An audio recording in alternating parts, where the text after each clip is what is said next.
This is a quick video to show you how you can fix your iPhone or iPad when it gets to the disable mode. And it's usually when you try the wrong password multiple times on your iPad or iPhone, and then it will be disabled and you cannot use it until you connect it back to your computer, to the iTunes. So here are the steps.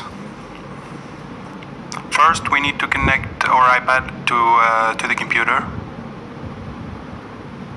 Now we press both the power button and the home button, and we keep holding them like this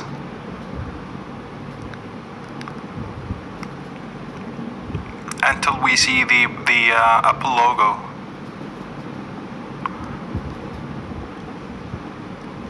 And then we release the power button. Then we release the home button when we see the iTunes logo.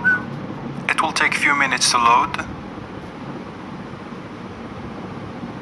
and now about to get done. After it loads, then you can see that the iTunes will start automatically on your computer. Now we can see iTunes has detected an iPad in a recover mode. You must restore this iPad before it can be used with iTunes. Okay, and now we click on restore and then check. And now this is really important. All the information on the iPad will be deleted. So you have to make sure that you have either have a backup for this iPad, or you don't care if everything will be deleted. You have nothing important on this iPad. I'll choose to proceed, and then it will start loading again. So the iTunes will download a new iOS for the device, a new operation system. And we have to wait for a few minutes more.